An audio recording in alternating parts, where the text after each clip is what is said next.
Ho ho ho! Hello and welcome to. Is that a dirty screen? I think that's better. Hello and welcome to Simple Vids 2024 edition. Um, I'm just gonna get straight into my reading list for this year.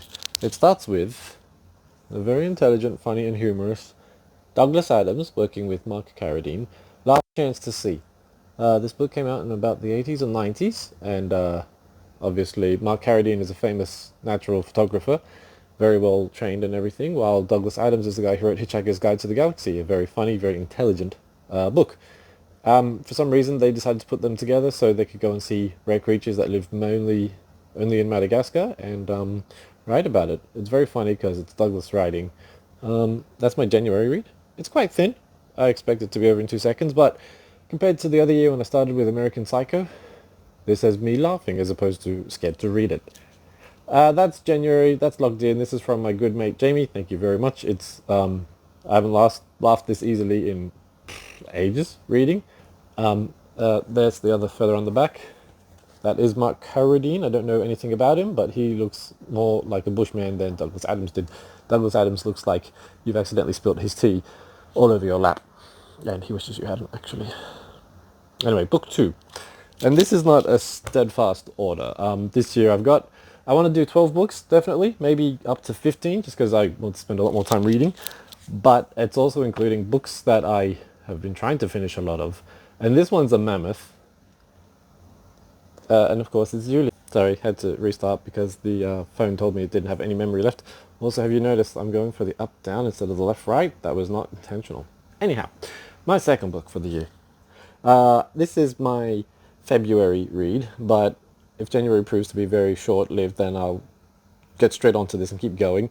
You can see I've got 3 different bookmarks in this from the different times I started and didn't manage to read it. I don't know, I think I won't actually go with this, not this early. If I'm starting the year, I want it to be nice and fun and enjoyable. So yes, it's in the February spot, but I can see it easily being pushed aside for something fun, like this one, Assassin's Apprentice by Robin Hobb. Can we get the lining there? Robin Hobb. There we go. I keep losing it. Anyway, this is an opening trilogy. I think it's called the Overseas Trilogy? Farseers Trilogy. It's Assassin's Apprentice, then 2 other Apprentice books. But I bought these a while ago as a gift for Deary. She hasn't had time to read them, but I thought I will because I've always heard of the name Robin Hobb and I wanted some different kind of fantasy. That's pretty thin. That's good for a first book. Fun, light-hearted, and then we'll see. We see how it goes.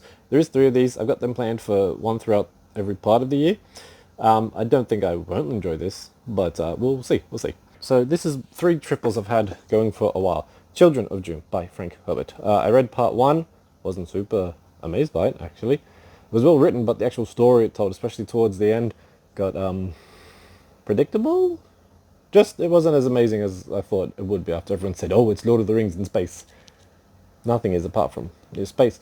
Lord of the Rings is technically in space because they're on a planet. Anyway, so this is book 3. I've been looking forward to it the longest. I loved Dune 2. That was fantastic. It was just quick, blistered through, and amazing stuff happened. So I'm eager to read part 3, finally, this year. Probably March, I think. Then the next one, I'm trying to space out science fiction and fantasy. So, fantasy, The White Dragon. This is Anne McCaffrey. I know I've gone on and on about her, but she's a well fun writer. This is her Dragonriders of Pern series, which I am a huge big fan of. This is book 3. This is, ironically, the first book I did buy. It was in a second-hand bookshop, and I'd heard about the Dragonriders of Pern a few times, and I thought, well, I can give her a go, see what it's like. But I don't mind not starting in the middle, like old stories, no one's going to spoil it, blah, blah, blah. So on a whim, I bought book 3. Then I saw 1, bought that and loved it, so I'm like, oh, I may as well get 2 and read them properly.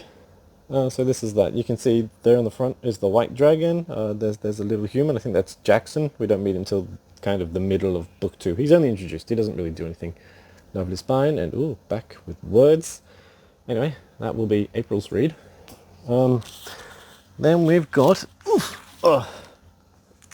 Boof! Part 3 you didn't know about, unless I talked about it last year. Replicant Night. It's Bladerunner Part 3. So Slightly confusing how there's different parts in book Blade Runners. First off, there is the book written by Philip K. Dick, Do Androids Dream of Electric Sheep. That's one, and he just made it, and that was it. There was never a sequel. Converted that into Blade Runner the movie that everybody knows, part 1, with Harrison Ford and Sean Young. Then they released the movie 2049, so that's part 2 of the movie, which is the sequel, kind of to the story, but not the same story as the novel is. Then, before all that, H.W. Jada, who was an actual personal friend of Philip K. Dick, wrote books 2 and 3 and 4. So Blade Runner 1, 2, 3, and 4 exist as books. The first Blade Runner book that he wrote, so okay, the second Blade Runner story amalgamates the first book and sort of movie together. So you see elements of both, but it does it quite well. It was really good. He's very good at taking moments from the movie, transposing them into the book, and it's just as real as, you know, as if you're reading the book. So, reading the movie is what I meant to say. So I'm looking forward to this one. Part 2 was really good, and I think Hollywood would have a hard time transforming his book into the second movie. The movie that they did make, Blade Runner 2049, was brilliant. I loved that too. So that is, I think, 6 books so far. I'll put up a nice picture of them all. Here they are. Here's their front covers, one by one. And then here's a lovely sort of spread of them. Don't hold me to keeping those in that order at all. I will keep myself to reading throughout the year. I encourage you to read as well. It's always a very good exercise in 1, mental activity, 2, empathy, because you're getting someone else's literal point of view, if it's first person, even if it's third person, you know sort of what it's like. And 3, attention span. Everybody is having difficulty with attention span just because the phones demand so much attention of us. So the best thing you can do is turn the phone off and put it down and walk away. Pick up a book instead. That's my suggestion. That's what I'm really trying to do. Last week, your phone will tell you how often you use it, and my phone said, you used your phone for only 2.5 hours every day. And I was like, great, that's fantastic. That's down from 4 hours or 5 hours every day and not trying to use it. So, otherwise, Merry Christmas. Happy New Year's, and what books did you get? Or what books did you want? What books do you want to read? Tell me down in the comments below, and have a wonderful year. All my love, Moriarty. No, wait, that's the old sign. And what is it now?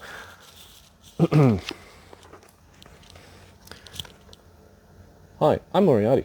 What are you reading? Do do do do.